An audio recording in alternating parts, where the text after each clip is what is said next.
Good evening and welcome to the Nevis Newscast for today, Tuesday, February 23rd, 2016. I'm Bronte Swanston Hendrickson. Now for the news in detail. St. Kitts and Nevis' Supervisor of Elections, Elvin Bailey, has been called to duty in Jamaica to be a part of the CARICOM mission to observe the conduct of general elections slated for Thursday, February 25th. The mission is headed by Josephine Tamai, Chief Officer of the Elections and Boundaries Department in Belize. The other members of the mission are experts in electoral management and administration from Barbados, the Bahamas, Dominica, St. Lucia, St. Vincent and the Grenadines, and Trinidad and Tobago. In an interview with the St. Kitts and Nevis Information Service, Bailey said the experience should be a good one.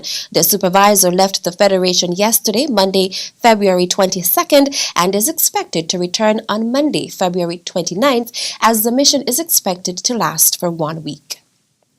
Meantime, Supervisor of Elections Elvin Bailey said it is unfortunate that he has to leave the Federation at this time, as yesterday, February 22nd, was the start of the hearings to consider the objections to names on the register of voters. Bailey said more than 600 hearings are scheduled to take place, but he remains confident that the training which the registration officers have received will all go well for the conduct of the process. Most of the objections, he noted, are in constituencies St. Christopher 3, St. Christopher 4, and Nevis 9.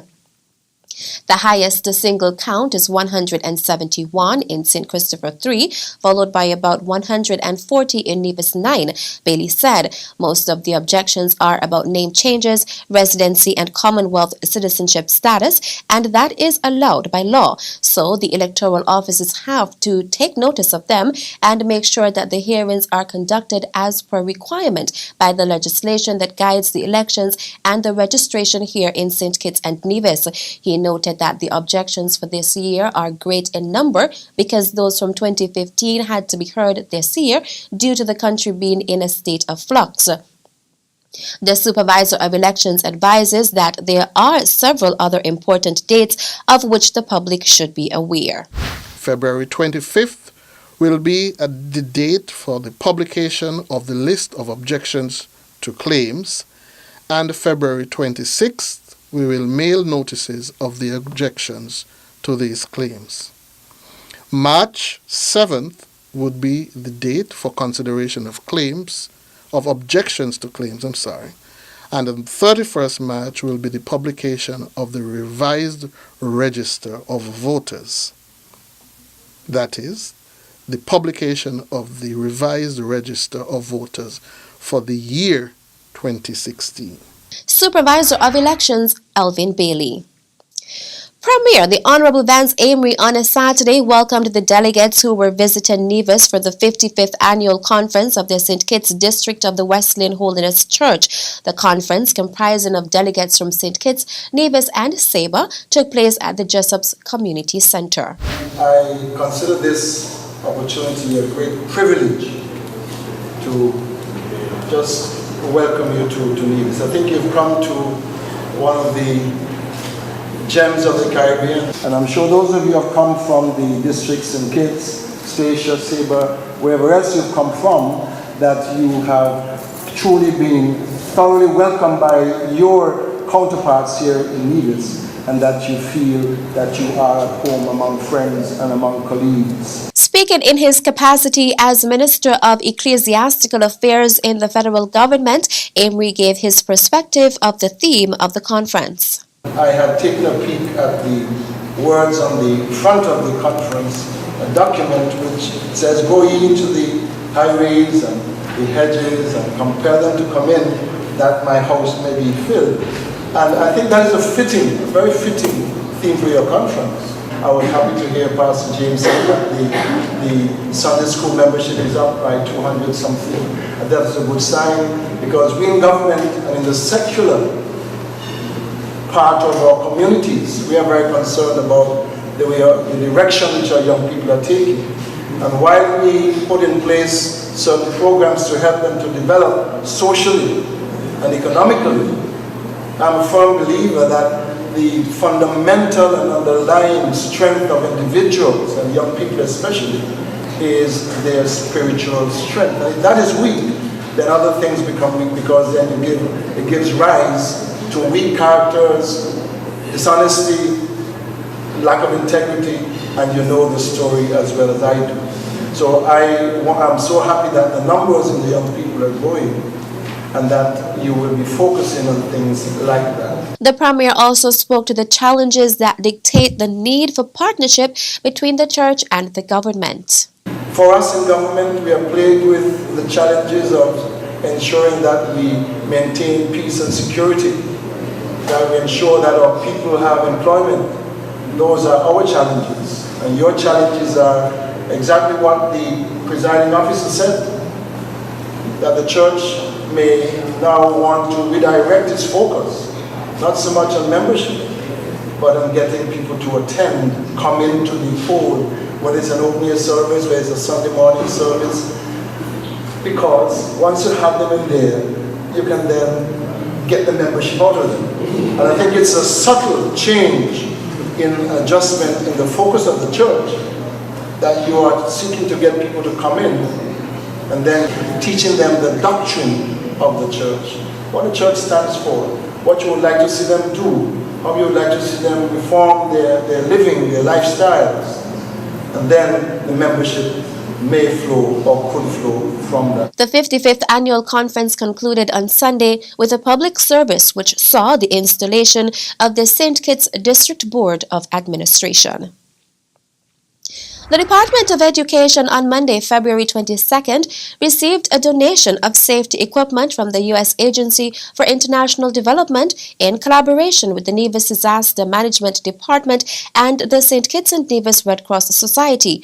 President of the St. Kitts and Nevis Red Cross Society, Spencer Hanley, outlined the goal of the project and then handed over the equipment to Education Officer Lawrence Richards. The project's goal was to promote a culture of risk reduction in all the primary and secondary schools in St. Kitts and Nevis, with a view of reducing the vulnerability within the populations as well, and to increase capacity of school education personnel to manage and respond to disaster risks in schools. It is with great pleasure that St. Kitts Nevis Red Cross Society turn over these very vital and important safety supplies here to the Ministry of Education here on Nevis. I do believe that they will be used wisely and for the benefit of the society of Nevis on the whole, starting with the kids. Richards responded on behalf of the Department of Education by thanking the St. Kitts and Nevis Red Cross Society for its timely donation. We need to know that our children in our schools are safe, and this gesture will certainly go a long way in helping to promote that culture and that knowledge that our children that are under our charge, especially when they are at school, are safe. The donation included a fire extinguisher and a safety vest. Also present at the ceremony were Principal Education Officer Palsy Wilkin, Director at the Nevis Disaster Management Department Brian Dyer, and Director General of the St. Kitts and Nevis Red Cross Society Natalie Foy. Still to come, security to be beefed up at Her Majesty's Prison, says Superintendent Hodge. The details after this break.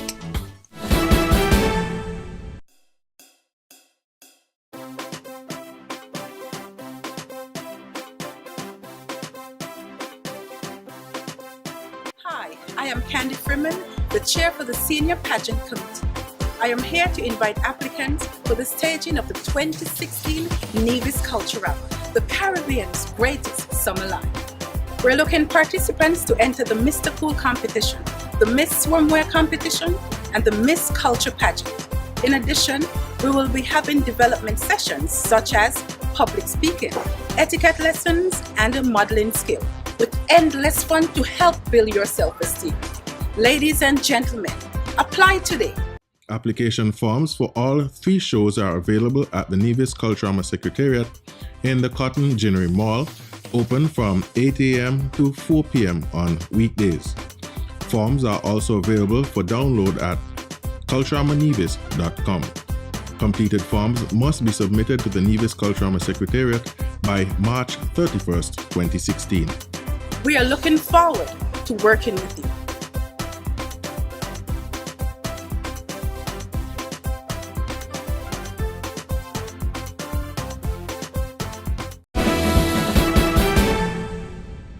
Welcome back. In the wake of a discovery of prohibited items inside Her Majesty's prison in St. Kitts, Superintendent of Prisons Junie Hodge says it will not be business as usual and that anyone found in breach of the prison regulations will be seriously dealt with according to the law. Speaking at a press conference at Her Majesty's prison yesterday, Monday, February 22nd, ahead of today's reopening of the prison to visitors, Hodge presented the alarming find of prohibited materials. To date, they have found about 125 cell phones, 160 cigarette lighters, and about 8 pounds of marijuana substance. You also have 2.5 to 3 pounds of tobacco. The exercise, in my opinion, bear fruits so that we will be in a better position from here onwards as to how we govern the facility. The superintendent said all persons visiting the prison onward will be subjected to a search from the superintendent down. He said that there will be an investigation to determine how the items found their way into the prison. Also, he spoke about the installation of closed-circuit television, CCTV, to help with security. When one would have given one of these residents here at Her Majesty's prison any illegal substance or article to bring into the prison, it is an offense. It is a criminal offense. We can consider you giving one of the residents one of these cell phones, you aid in abetting this individual to escape lawful custody. What else would you want to give them a cell phone for? Or you're giving them the cell phone so that other illegal stuff can derive from the phone being here. You know, it's alleged that people would have stayed here in the prison and ordered that certain illegal activities taking place on the outside to wit person losing their lives. We want to ensure that this thing come to an end. Her Majesty's prison was closed to the general public for 21 days from February 2nd to 22nd, 2016 to facilitate the transition of the new superintendent of prisons and an audit of the security compound. Permanent Secretary in the Ministry of Social Development Keith Glasgow has congratulated the Gender Affairs Division for its hosting of a retirement planning seminar. The initiative seeks to make employees financially and emotionally ready to deal with the transition into retirement. Speaking at Thursday's launch, Glasgow said the seminar inspires curiosity and optimism. I will therefore wish to, at this point, specially acknowledge the brainchild behind this initiative of having a retirement planning seminar. Coordinator of the Gender Affairs Division at the Social Services Department, Miss Lorraine Archibald. I want her to stand and I want her to give her a big round of applause. You can do better than that. Thank you so very much. I also wish to extend gratitude to the Ministry of Human Resources and all other stakeholders for partnering with the Social Services Department in this worthwhile endeavor. I understand that the Four Seasons Resort Nevis has been so impressed with this retirement planning proposal that it is requesting the services of Ms. Archibald and some of the facilitators to conduct its own in-house retirement planning training. The February 18th to March 31st seminar is looking at the role of the Department of Human Resources in retirement planning, preparing the mind and body for retirement, universal health policies, social security, entrepreneurship and second careers, investment options, and social protection. These sessions will focus on many aspects of retirement. People need to know the facts and dispel the myths about retirement. People need to know about wellness and emotional readiness in retirement.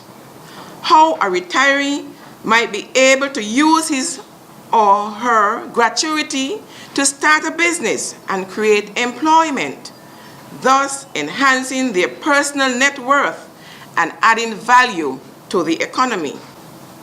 8 topics will be covered during this period, and this will be repeated during the months of April and May 2016 for another batch of persons selected by the employer or the Human Resource Department. The Retirement Planning Seminar, Archibald says, is intended to help participants to recognize the tremendous opportunities available during that stage of life. And that concludes tonight's edition of the Nevis Newscast. I'm Bronte Swanston Hendrickson. Thank you for viewing. Good night.